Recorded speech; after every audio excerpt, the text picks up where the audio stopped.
누가복음 1장 26절에서 38절까지 말씀입니다.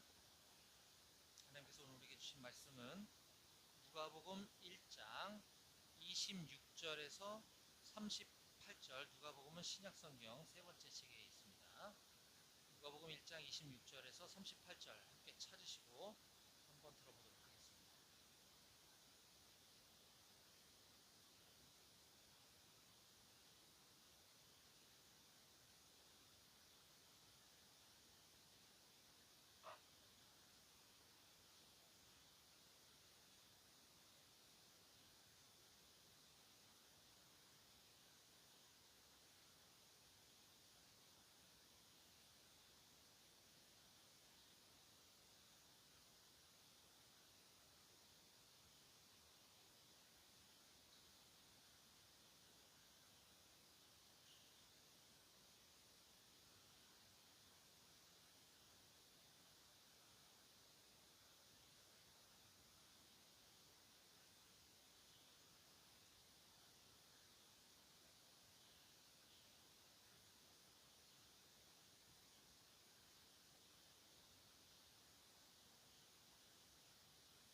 아멘.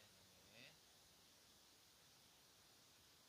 네, 우리 서로 바라보면서, 서로 다른 부대 바라보면서 우리 상호간에 반갑게 인사합시다. 할렐루야로 인사할까요? 할렐루야, 할렐루야.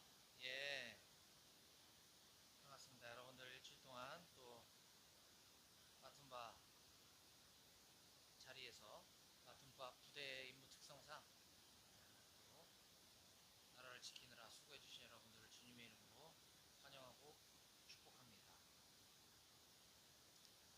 그래요.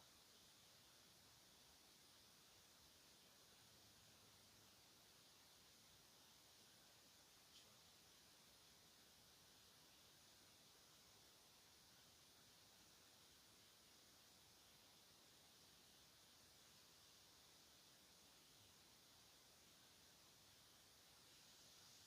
어,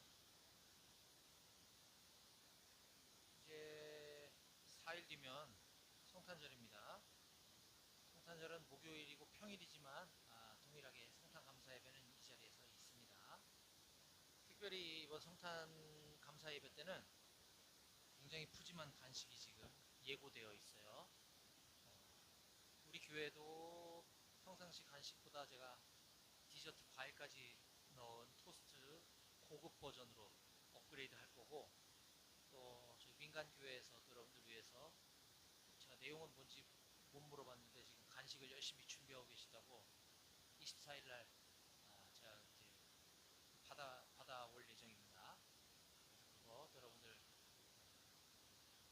나눠드릴 거고, 또 우리 방공중대에서 이번에 영성 수련회 갔다 온 인원들은 알겠지만 다세온 비전 선교회에서 또 성탄 선물을 엄청나게 또 준비를 해서 주셨어요. 제가 어제 밤에 가서 싣고 왔거든요. 그래서 성탄 선물, 거기 뭐 카드도 들어있더라고. 그 다음에 민간교회 간식, 우리 교회 업그레이드 간식 엄청나게 준비되어 있으니까 목요일날 많이 나오면 좋은 일이 생긴다. 그리고 평상시 교회를 잘 안 나왔어도 그날은 꼭 같이 가자 예배 드리러 가서 여러분들이 손 붙잡고 좀 많이 나올 수 있도록 해주시면 좋겠습니다. 그 성탄 예배 인원 파악은 혹시 수요일까지 되나요? 수요일 오전까지 되나요? 왜냐면 업체에다가 얘기를 해줘야 되니까 목요일날 일과 끝나고 저녁에 알려주면 너무 늦을 것 같은데. 하여튼 파악되는 대로 내가 물어보기 전에 방공중대 성탄 예배 몇 명 참석합니다. 포병대대 명칭에 올려주세요. 안 올려주면 손해야 아무튼.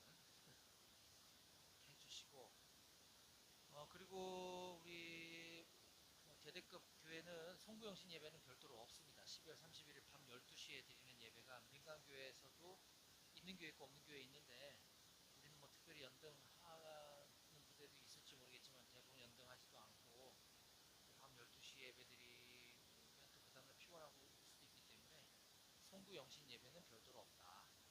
거 참고하시면 되겠습니다. 자, 예수님 이 땅에 오신 날을 기념하는 우리가 성탄을 앞두고 저는 지난주일부터 지난주, 오늘, 그리고 25일 성탄절 예배 때까지 예수님 탄생에 대한 흐름을 쫓아가면서 우리가 성경 말씀을 좀 깊이 있게 다루는 시간을 갖겠다라고 했습니다.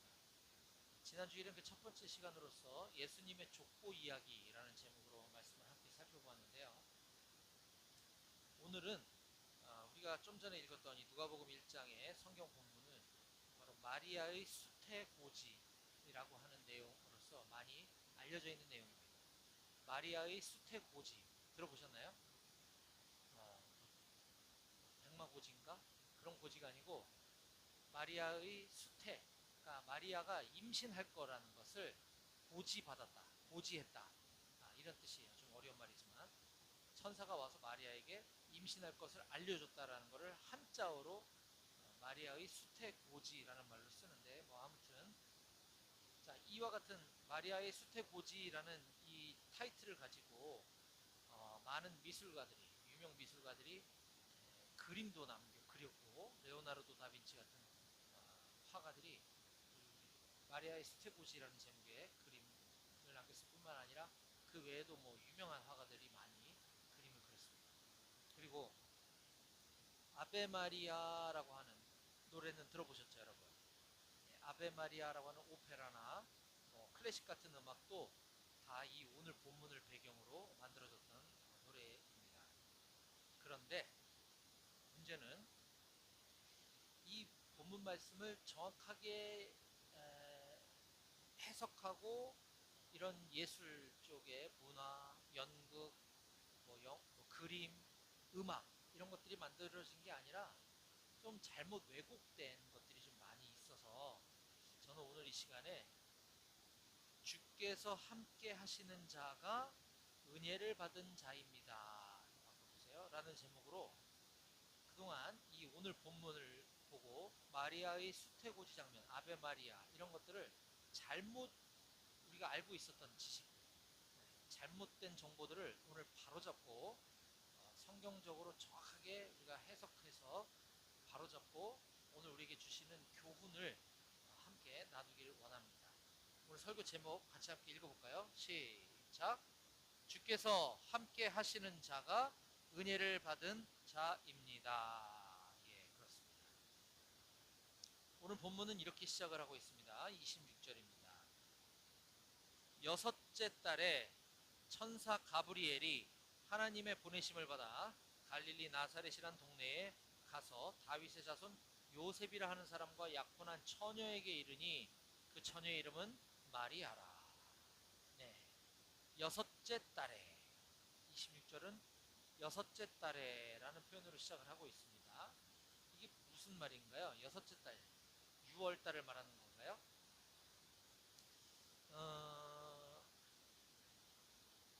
이게 이제 다른 번역 성경을 읽어보면 그 의미가 분명히 드러나고 있습니다. 현대인의 성경에 보니까 엘리사벳이 임신한 지 6달이 되었을 때에 라고 번역을 잘 해놨어요.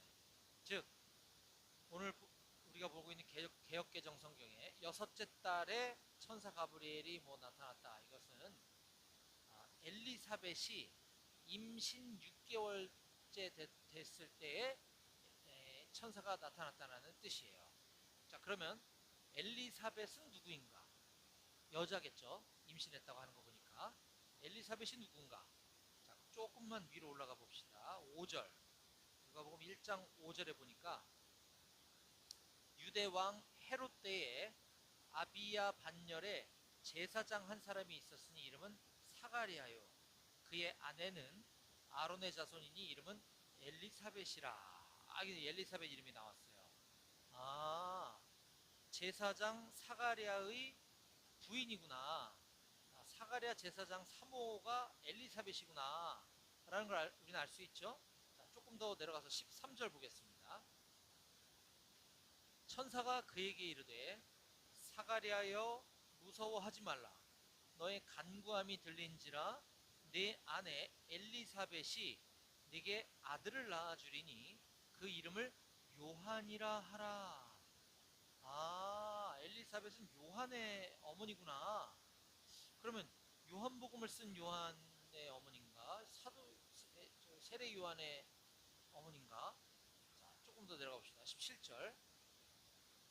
그가 네가 낳게 될 그 요한이라는 애가 또 엘리야의 심령과 능력으로 주 앞에 먼저 와서 예수 그리스도보다 먼저 와서 아버지의 마음을 자식에게 거스리는 자를 의인의 슬기에 돌아오게 하고 주를 위하여 세운 백성을 준비하리라. 아, 주의 오실 길을 준비한 사람? 누구요? 세례 요한. 세례 요한의 엄마가 엘리사벳이다라는 걸 우리가 알 수 있죠. 그렇습니다.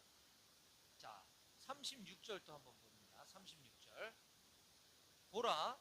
자, 이제는 좀 장면이 씬이 바뀌었어요. 아까는 천사가 그 엘리사벳과 사가랴 부부에게 찾아왔던 거예요. 요한을 낳게 될 거라는 얘기를 한 거죠. 자, 이제 장면이 전환돼 가지고 이제는 마리아와 요셉에게 천사가 나타난 거예요. 36절. 보라. 마리아에게 하는 말입니다. 네 친족 엘리사벳도 늙어서 아들을 배었느니라. 본래 임신하지 못한다고 알려지니가 이미 6달이 되었나니. 아, 이걸 또 보니까 엘리사벳은 마리아와 친척이구나 하는 걸 알 수 있죠. 그렇습니다. 엘리사벳과 마리아는 친인척 관계인 거예요. 그러니까 엘리사벳이 난 세례 요한, 마리아가 난 예수 그리스도는 친인척이 되는 거죠. 그렇죠. 예. 자, 그러면 엘리사벳에게도 나타나서 네가 임신하게 될 거야. 마리아에게도 나타나서 네가 임신하게 될 거야 라고 소식을 전해준 천사가 있다고 그랬죠. 그 천사 이름이 가브리엘이라고 지금 소개하고 있어요. 자, 그러면 가브리엘은 또 누구인가?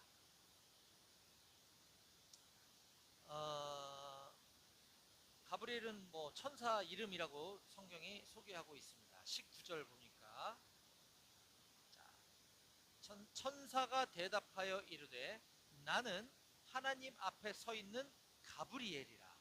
이 좋은 소식을 전하여 네게 말하라고 보내심을 받았노라. 나는 하나님 앞에서 하나님을 위해서 쓰임 받고 있는 가브리엘이라는 천사인데 이 좋은 소식, 네가 아들을 낳게 될 거고 그 아들의 이름은 예수고 그는 하나님의 아들이시다라고 하는 이 좋은 소식을 전하여 너에게 말해주라고 하나님으로부터 보내심을 받은 천사다라고 지금 자신을 소개하고 있는 겁니다. 자, 여기서 우리 잠깐 재밌는 그냥 상식적으로 성경에 천사가 이처럼 천사가 좀 많이 등장을 합니다. 뭐 스랍이라는 이름으로 구약에도 나타나기도 하고 뭐 천사, 주의 사자 등등 많이 표현하는데 천사는 사람은 아니에요. 그렇죠? 어떤 하나의 피조물이죠. 그냥 피조물. 이걸 동물이라고 해야 될지 뭐 사람이라고 애매한데 그냥 천사예요. 천사. 피조물이에요. 하나님의 피조물인데 이 천사의 이름이 붙어있는 사람이 몇 마리? 뭐라고 세야 되는 거야, 천사는. 몇 천사가 있어요. 자, 우선 요한계시록 8장 2절에 보니까 내가 봄에 하나님 앞에 7 천사가 서 있어 7 나팔을 받았더라 라고 기록하고 있습니다. 그렇다고 천사는 총 7명만 있는 건 아니에요. 근데 지금 요한이 이제 그 미래를 이렇게 하나님 보여주실 때 이제 그 하나님 앞에 일곱 천사가 있는 것을 보았다라고 요한계시록 8장 2절에 기록해 놨거든요. 자, 이걸 보고 또 많은 사람들이 이 일곱 천사의 이름이 뭘까라고 해가지고 소개해 놓은 데가 있어요. 자, 이 일곱 천사들의 이름이 다음과 같다고 합니다. 우리엘, 라파엘, 라구엘, 미가엘, 사리엘, 가브리엘, 레미엘이라고 해요. 자, 그런데 이 이름이 성경에서 그렇게 알려주고 있느냐? 그건 아니에요. 성경에 얘기하고 있는 성경의 그 이름을 가르쳐준 천사는 딱 둘밖에 없어요. 바로 오늘 가브리엘과 또 다니엘에 등장하는 미가엘 둘밖에 없습니다. 미가엘은 다니엘이 아니라 유다서와 계시록에 나오는군요. 미가엘 천사와 가브리엘 천사는 성경에 그 이름이 정확히 기록되어 있는데 나머지 다섯 천사들은 성경에 이름이 없어요. 근데 어디서 이 이름들이 튀어나온 거죠? 우리엘, 라파엘, 라구엘, 사리엘, 가브리엘, 레미엘 이런 이름들 주로 어디서 쓰나요? 천주교에서 쓰죠. 천주교, 카톨릭에서. 그렇죠. 자, 우리가 성경을 정경이라고 얘기합니다. 정경, 정통, 진짜 하나님이 남겨주신 성경을 정경이라고 하는데 정경은 창세기부터 요한계시록까지 총 66권이에요. 그런데 정경에는 포함되지 못했지만 그럼에도 불구하고 성경의 역사를 연구하는데 조금 도움이 될 수 있겠다. 그러니까 수많은 고대 문헌들이 있을 거 아니에요. 근데 따다닥 이렇게 맞춰봤더니 66권은 너무 정확해. 앞뒤가 딱딱 맞아 떨어져. 구약 이사야에서 예언한 것들이 신약에 막 다 이루어져. 그러니까 얘는 확실한 정경 66권 딱. 근데 이것도 성경인 것 같기는 한데 조금 애매하네. 이거 성경에 넣자니 찝찝하고 버리자니 좀 아깝고 이런 것들을 우리가 외경이라고 합니다. 외경. 종교적으로 역사적으로 볼 때 뭐 의미 있는 자료를 제시한다라고 보여지지만 그렇다고 정경에 포함시킬 수는 없는 책. 이걸 외경이라 그래요. 외경. 대표적으로 토비트, 집회서라고 하는 책들이 있어요. 이게 어디 있냐면 천주교 성경에 들어가 있어요. 천주교 성경.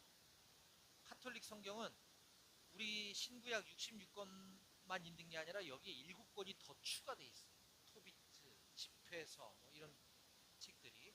이걸 외경이라고 합니다. 외경. 그리고 정경과 외경 이외에도 또 성경 비스무리한 책들이 있어요. 뭐 많겠죠, 이런 것들이. 대표적으로 도마복음, 복음서는 마태복음, 마가복음, 누가복음, 요한복음만 복음서인데 도마복음이라는 책이 있어요. 또 에녹서 이런 책들은 딱 이름 봐서 알다시피 뭐 도마가 지었구나, 에녹이 지었구나라고 추정은 되는데 그 내용을 봤더니 너무 허무맹랑한 황당한 얘기들이 기록되어 있는. 이거는 성경 인물 이름도 있고 또 성경스럽긴 한데 내용은 완전히 허무맹랑한. 그래서 이거는 이건 말도 안 돼.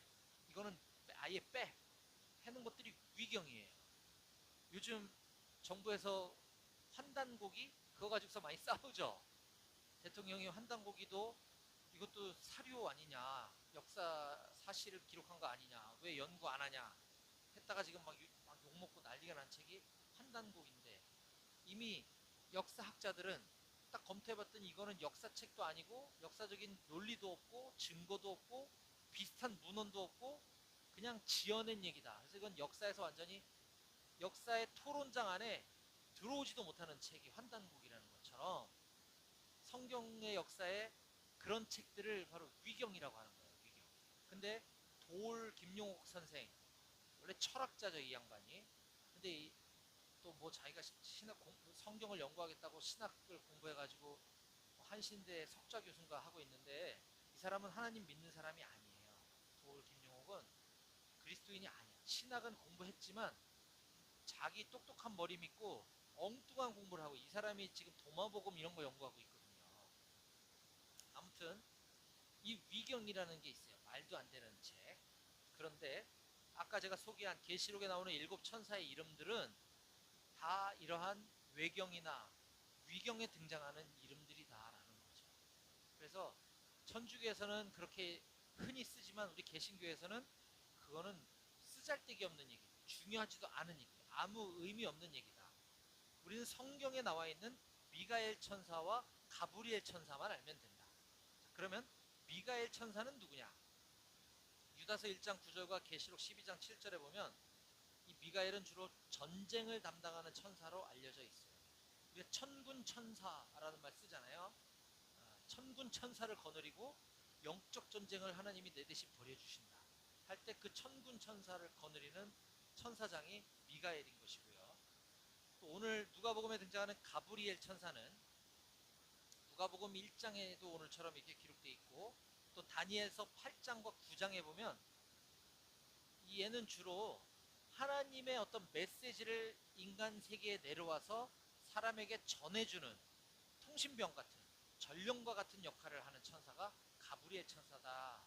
우리는 이렇게 정도만 그냥 알면 되고 이거는 크게 중요하진 않다. 참고만 하시면 되고요. 아무튼 가브리엘 천사가 오늘 이렇게 마리아에게 찾아와서 다음과 같이 인사를 하죠. 자, 이건 중요한 말씀입니까? 같이 함께 읽어봅시다. 누가복음 1장 28절입니다. 오늘 본문의 28절을 같이 함께 소리내어 읽어봅시다. 시작. 그에게 들어가 이르되 은혜를 받은 자여 평안할지어다. 주께서 너와 함께 하시도다 하니. 지금 이게 누가 누구에게 하고 있는 말인가요? 가브리엘 천사가 마리아에게 하고 있는 말입니다.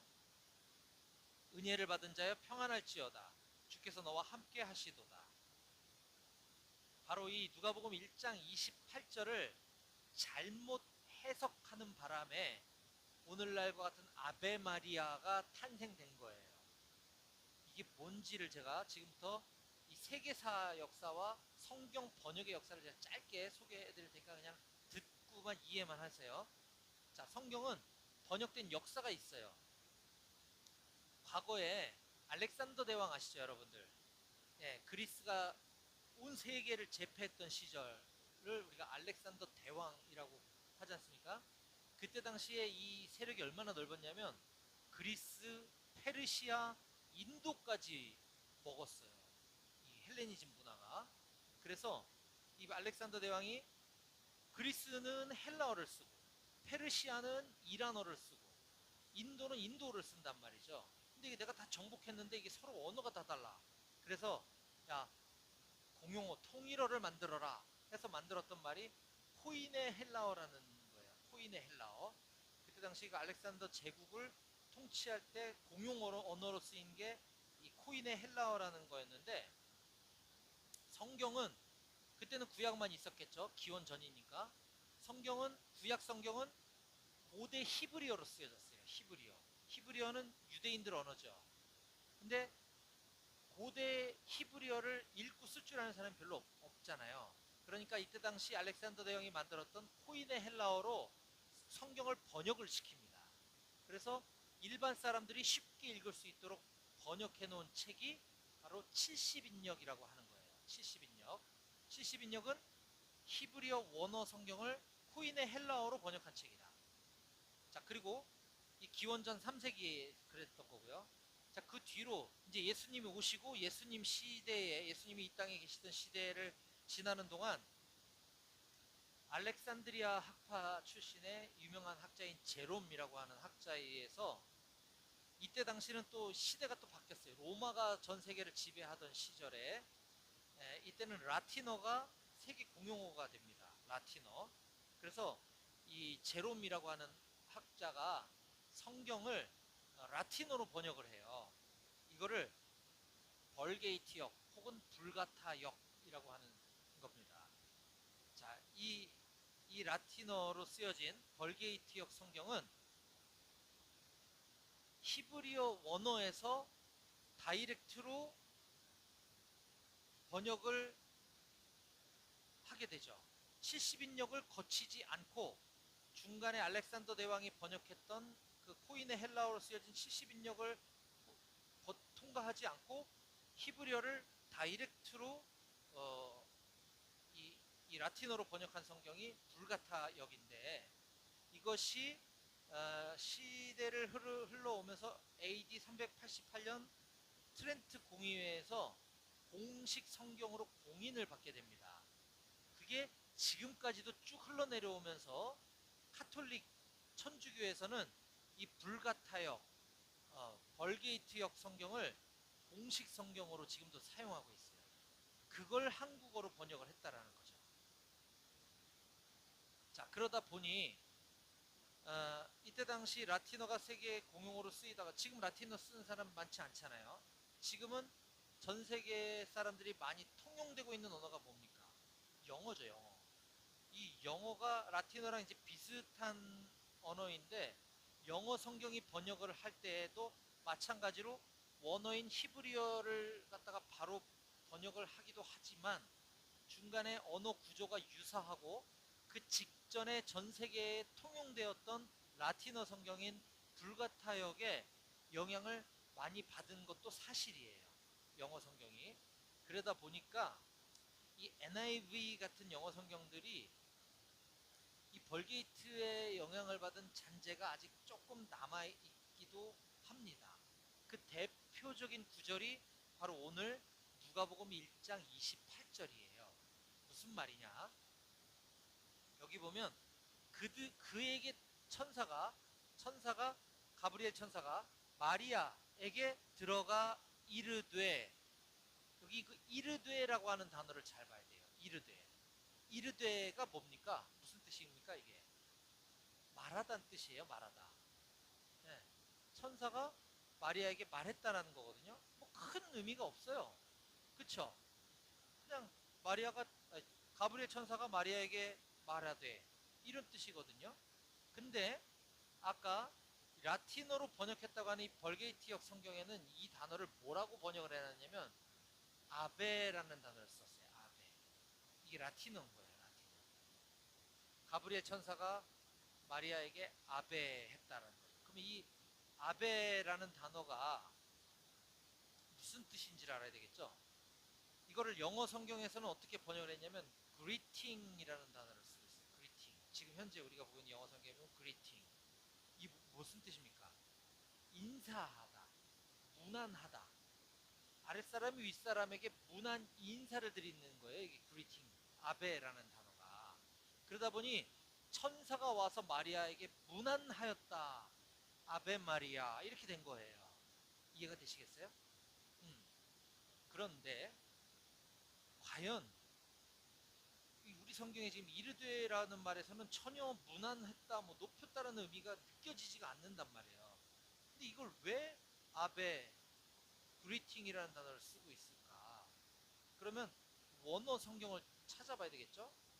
구약은 히브리어로 쓰여졌지만 신약은 헬라어로 쓰여졌어요. 원어가 헬라어예요.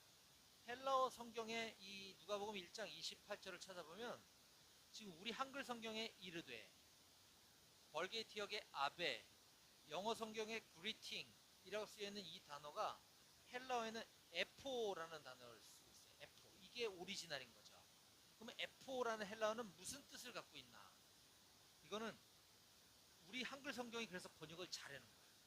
그냥 이르되, 말하되, 그냥 말했다는 거예요. 천사가 마리아에게 말하되, 그냥 명령하다, 말하다, 지시하다, 뭐 이런 뜻을 갖고 있어요. 근데 이게 아베라는 단어가 끼어들면서 굉장히 마리아를 높인, 숭배해버리는 이런 결과를 가져오게 된 것이죠. 이게 뭐, 그게 맞을 수도 있지 않습니까, 목사님? 이게 이르되가 틀린 거 아닙니까? 틀릴 수도 있는 거 아닙니까? 라고 생각할 수도 있어서, 자, 오리지널 성경 헬라어 에포라는 단어가 쓰여진 것을 찾아보면 그 공통점의 의미를 금방 한눈에 볼 수가 있잖아요. 이 에포라는 단어가 신약에서만 무려 852번 쓰여졌는데, 852번이나 쓰였는데 누가복음 1장에서만 12번 사용하고 있어요. 자, 그걸 한번 따라가 보면 의미를 금방 확 알 수 있죠. 자, 13절. 이거는 천사가 사가랴 제사장에게 가서 세례 요한의 아버지죠. 하는 말이죠. 천사가 그에게 이르되, 천사가 사가랴 제사장에게 그냥 말한 거예요. 이거를 아베로 번역하면 천사가 사가랴도 숭배해야지 맞는 거잖아요. 그쵸? 18절은 거꾸로 사가랴가 천사에게 이르되, 네, 이게 F예요. 그러면 사가랴가 천사를 숭배했나? 말이 안 되잖아. 또 오늘 그 아베 마리아라고 하는 잘못 번역된 단어 뒤에도 보면 34절 마리아가 천사에게 말하되, 마리아가 천사에게 에포 했다는 거예요. 그러면 이걸 아베 마리아로 논리로 치환하면 마리아도 천사를 숭배해야 되는 건데, 말이 안 맞는 게 지금 번역이 되어 있는 거다. 아베 마리아가 아니다. 이건 상당히 왜곡을 시켜서 마리아를 굉장히 격상시켜버린, 거의 숭배의 대상으로 만들어버린 결정적인 계기가 된 게 바로 이 누가복음 28절을 아베라는 단어로다가 번역했기 때문이다 라는 것입니다. 조금 복잡하고 어려울 수도 있는데, 자, 정리하면 가브리엘 천사는 마리아가 이제 하나님의 아들 예수를 잉태하고 출산할 예수의 엄마이기 때문에 와서 경배하고 숭배한 것이 아니라 그저 아까 메신저로서의 그의 역할, 하나님으로부터 그 소식을 마리아에게 전하러, 그냥 말하러 온 것이다. 따라서 마리아는 주인공도 아니고 뭣도 아무것도 아니에요. 하나님이 주인공이신 것입니다. 아멘. 네. 그렇다고 해서 우리가 마리아를 또 막 이렇게 무시하거나 뭐 이러자는 게 아니고, 우리는 성경에 하나님, 예수님 외에는 다 똑같은 인간이에요. 더 낫고 덜 낫고 없어. 그러나 우리 믿음의 아브라함, 이삭, 야곱, 요셉처럼 마리아를 통해서도 우리가 배워야 될 귀중한 믿음의 선배로서 우리가 교훈을 배울 게 있다는 거죠. 그게 뭐냐? 자, 마리아에게는 오늘 본문을 통해 인류 최고의 축복이 임했습니다. 정말 마리아만큼 하나님의 놀라운 은혜를 받은 사람이 또 있을까 싶을 정도예요. 왜? 예수님을 잉태하고 출산했기 때문에, 예수님의 육신의 엄마가 됐기 때문에 엄청난 축복 아닙니까? 대박이죠. 네. 31절 볼까요? 31절 천사가 보라, 내가 잉태하여 아들을 낳으리니 그 이름을 예수라 하라. 그가 큰 자가 되고 지극히 높으신 이의 아들이라 일컬어질 것이요 주 하나님께서 그 조상 다윗의 왕위를 그에게 주시리니 영원히 야곱의 집을 왕으로 다스리실 것이며 그 나라가 무궁하리라. 35절 천사가 대답하여 이르되 성령이 내게 임하시고 지극히 높으신 이의 능력이 너를 덮으시리니 이러므로 나실 바 거룩한 이는, 네가 출산하게 될 그 아이는 하나님의 아들이라 일컬어지리라. 할렐루야. 네, 이거보다 더 영광스러운 일은 없을 거예요 아마. 마리아는 그냥 시골 출생의 한 소녀예요. 그냥 젊은 여자의 부부예요. 그가 어떻게 위대한 삶을 살았다, 얼마나 훌륭한 사람이었다라고 그의 행적에 대해서 성경은 한마디도 기록해 놓은 게 없어요. 그냥 평범한 여자였다는 거예요. 마리아의 삶에 대해서 이 이전의 모습은 아무도 몰라. 그냥 평범하니까, 중요하지 않으니까. 마리아가 뭘 잘해서, 뭘 열심히 살아서 예수의 엄마가 된 게 아니라는 거예요. 그냥 하나님이 마리아를 선택하신 거예요. 마리아를 통해서 예수님을 보내기로 결정하신 거예요. 그 이상도 이하도 없는 겁니다. 자, 그러면 마리아만 부럽고 마리아만 대단한 것이냐? 자, 여러분, 우리의 존재를 한번 생각해 보시죠. 우리 원래 죄인이었어요. 죄인이었기 때문에 우리는 하나님과 원수의 자리에 있었단 말이에요. 하나님 편, 원수 편. 우리는 여기 있던 사람들이에요. 그런데 하나님께서 친히 아들을 사형수로 제사의 제물로 희생시키시면서 우리 죄값을 다 갚고, 너 이제 원수 아니고 내 아들이다. 하나님 우리를 아들 삼아 주셨어요. 네. 마리아는 예수의 엄마가 되었어요.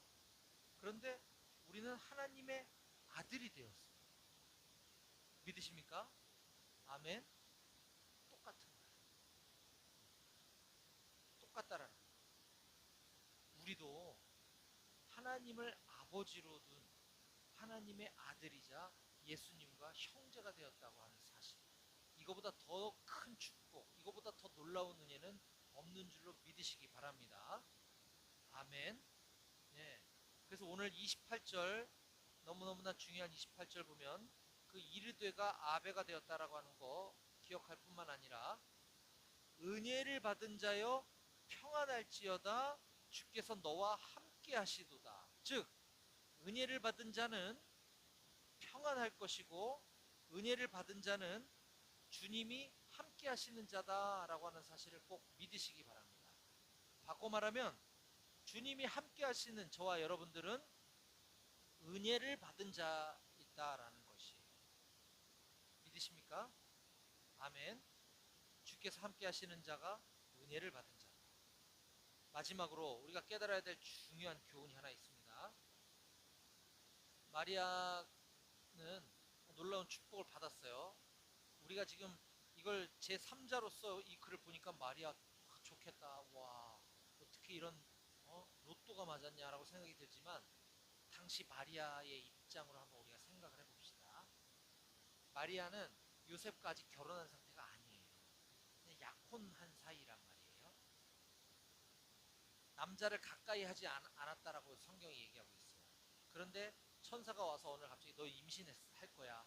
임신했어. 그럼 마리아는 얼마나 기가 찹니까? 나는 남자랑 잠자리를 한 적도 없고 내 약혼자가 여기 눈을 시퍼렇게 뜨고 있는데 내가 임신했다 그러면 얘가 나를 어떻게 생각하겠냐고. 그렇지 않아요? 시댁 사람들은 나를 뭘로 알겠냐고. 미치고 팔짝 뛸 노릇이었을 것 같아요. 그런데 그럼에도 불구하고 마리아가 천사에게 뭐라고 얘기하는지 천사와 마리아의 둘 사이의 대화를 한번 보겠습니다. 36절. 마리아가 이제 펄쩍 뛰니까 천사가 이렇게 얘기하는 거예요. 아, 난 남자를 가까이 한 적도 없고 난 남자랑 잔 적도 없는데 무슨 임신을 하냐. 말도 안 되는 소리. 이러니까 36절.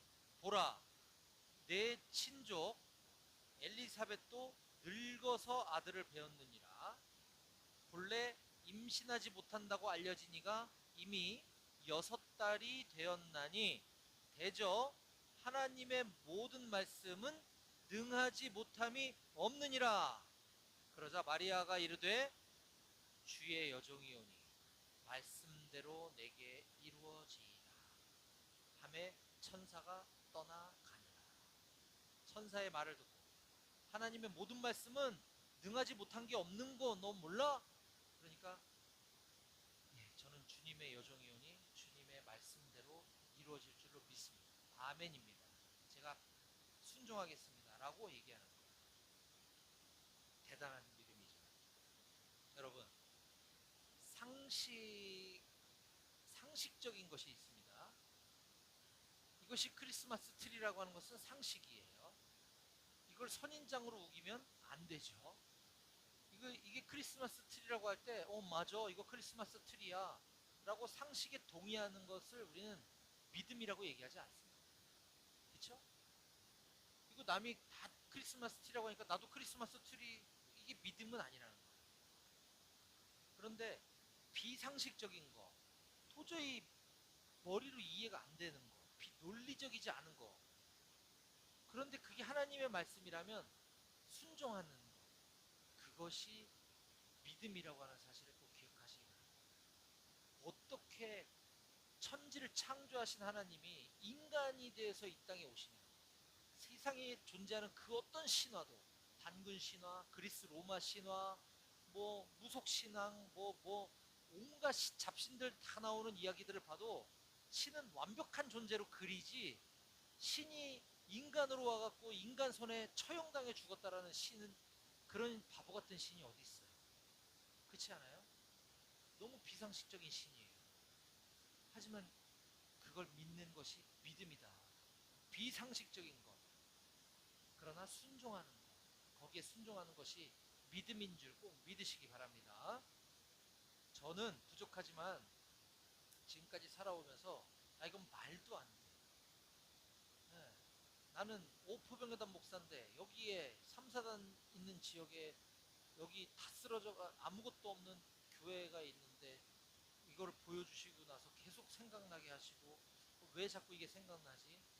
계속 기도할 때 하나님이 네가 이 교회를 봉사하고 이걸 세웠으면 좋겠다는 마음을 주셨을 때 나는 소속도 여기도 아니고 이 교회를 봉사할 예산도 나한테는 없고 하지만 순종하고 기도했을 때 하나님께서 놀라운 일을 행하시는 걸 경험했단 말이에요. 오포병여단 백오교회 높은 뜻 백오교회도 비가 와가지고 누수가 막 엉망진창이 되고 동파되고 교회가 완전 망가졌을 때 순종했더니 순종을 어떻게 했느냐 봉사를 하기로 하고 뭐 여기저기 다니면서 후원 좀 해주세요가 아니라 기도하면서 하나님이 마음을 주실 때 거기다 공문 하나 보내고 또 기도하면서 하나님 마음 주시는 곳에 공문 하나 보내고 이렇게 했더니 엄청나게 놀라운 일이 벌어졌다는 뭐 이런 일들이 한두 가지가 아니에요. 말도 안 되는 일에 그것이 하나님이 주신 마음인 것 같다라고 하면 순종해야 되는 줄 꼭 믿으시기 바랍니다. 지금 이 순간에도 저와 여러분들의 삶 가운데는 이와 같은 비상식적인 것들에 대한 일들이 하나님은 순종을 요구하실 때가 많이 있다라고 하는 사실. 저는 우리 임마누엘 교회 모든 청년들이 주께서 함께 하시는 자가 은혜를 입은 자인 줄 깨닫고 꼭 깨닫고 도저히 불가능할 것 같아 보이는 이런 비상식적인 상황 가운데서도 하나님께 순종하여 살아갈 수 있게 되기를 주님의 이름으로